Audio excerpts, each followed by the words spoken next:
মেজাজটা খারাপ করবেন না, অনেকক্ষণ যাবত এখানে দাঁড়ায় আছি, আপনি প্লিজ যান। মানে আপনার মেজাজ কি গরম হয়ে গেছে? আমার মেজাজ খারাপ হবে না? আপনি কি প্রশ্ন করছেন? মানে এটা কোনো প্রশ্ন হইলো নাকি? অবশ্যই এটা প্রশ্ন, এটা একটা অ্যান্সার আছে। মানুষ কার ভয়ে খাঁচায় বন্দী হয়ে থাকে? নিজেই বন্দী হয়ে থাকে। আপনি নিজেও বন্দী হয়ে থাকেন সেই প্রাণীর ভয়ে। আমি বন্দী হয়ে থাকি না। আমি বন্দী হয়ে থাকলে আপনি আমাকে এখানে পাইতেনও না, প্রশ্নও করতেন না। তাই দর্শক, শুরু হয়ে গেল আজকের কুইজ প্রতিযোগিতা। আমি রাকিব খান চলে আসছি নতুন একটা মজার কুইজ নিয়ে। সাথে আছে আমার এক সুন্দরী আপু। আপুর সাথে মজার একটা কুইজ খেলবো। সঠিক উত্তর দিতে পারলে কিন্তু আপুকে আজকে দিয়ে দিব 10,000 টাকা পুরস্কার। আর আপু যদি উত্তরটা দিতে না পারে, এই 10,000 টাকা পৌঁছে যাবে কিন্তু আপনাদের কাছে। আপনারা যারা সঠিক উত্তরটা জানেন কমেন্টসে লিখে দিবেন, ভিডিওটা শেয়ার করে দিবেন, আপনিও কিন্তু পেয়ে যেতে পারেন 10,000 টাকা পুরস্কার। আপু কেমন আছেন? জি ভালো আছি, আপনি কেমন আছেন? আমি ভালো আছি। মজার একটা প্রশ্ন আপনাকে একটু আগে বলেছিলাম, আপনার সাথে একটা কুইজ খেলবো। আমার প্রশ্নটা হচ্ছে, আমরা মূলত বাঘের ভয়ে বা বিভিন্ন ভয়ানক প্রাণীর ভয়ে আমরা বাঘকে বন্দি করে রাখি, তাই না? বিভিন্ন প্রাণীকে আমরা খাঁচায় বন্দি করে রাখি, রাইট? জি। এখন আমার প্রশ্নটা হচ্ছে, আমরা কার ভয়ে আমরা নিজেরাই খাঁচায় বন্দি হয়ে থাকি? কার ভয়ে, কোন প্রাণীর ভয়ে আমরা মানুষ নিজেরাই খাঁচায় বন্দি হয়ে থাকি? মানে এটা কোনো প্রশ্ন হইলো? কেন? আপনার কি মাথায় সমস্যা আছে?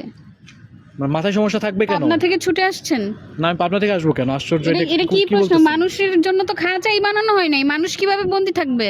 আর কেন থাকবে আমাকে বলেন। এটাই তো প্রশ্ন, মানুষ কেন বন্দি থাকে, মানে কার ভয়ে? মেজাজটা খারাপ করবেন না, অনেকক্ষণ যাবত এখানে দাঁড়ায় আছি, আপনি প্লিজ যান। মানে আপনার মেজাজ কি গরম হয়ে গেছে? আমার মেজাজ খারাপ হবে না? আপনি কি প্রশ্ন করছেন? মানে এটা কোনো প্রশ্ন হইলো নাকি? অবশ্যই এটা প্রশ্ন, এটা একটা অ্যান্সার আছে। মানুষ কার ভয়ে খাঁচায় বন্দী হয়ে থাকে? নিজেই বন্দী হয়ে থাকে। আপনি নিজেও বন্দী হয়ে থাকেন সেই প্রাণীর ভয়ে।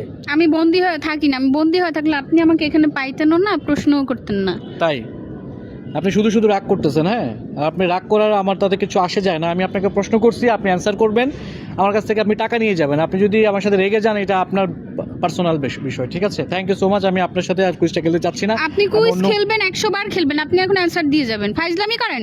কিসের ফাজলামি করি আপনার সাথে? আপনার কাছে কি মনে হয় আমি অ্যান্সার না নিয়ে আপনার কাছে আসছি? আপনার সাথে মজা করতে আসছি? আপনি মজাই করতে আসছেন, এখন অ্যান্সার দিয়ে যাবেন। আরে বাবা, কেমন মানে ভিডিও বানানো শেষ, এখন সে চলে যাবে। ভিডিও বানানো শেষ? কি এটা তো অ্যান্সার আছে, আমি তো জানি। আপনি একটা কাজ করবেন, কমেন্টস চেক করবেন, সেখানে পেয়ে যাবেন। আমার এত সময় নাই আপনার কমেন্টস চেক করার, ঠিক আছে? এখন অ্যান্সার দিবেন, বাস দিবেন। দিতেই হবে? হ্যাঁ দিতেই হবে। আপনার বাসায় কি মশারি আছে? আছে। মশা আছে? হ্যাঁ আছে। মশার ভয়ে রাত্রে কি মশারি টাঙ্গান বাসায়? বলেন।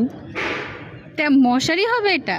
আমি তো সেটাই বলছি, কোন প্রাণীর ভয়ে মানুষ নিজেই খাঁচায় বন্দী হয়? মশারি তো একটা খাঁচার মতোই। রাতের বেলা যখন এটা আপনি ইয়ে করেন, এটা খাঁচা হয়ে যায় না? এটার ভিতরে আপনি ভয়ে বন্দী হয়ে থাকেন না? সকালবেলা আবার আপনি খুলে দেন না? তার মানে কি, আপনি মশার ভয়ে খাঁচায় নিজে বন্দী হয়ে থাকেন সারা রাত।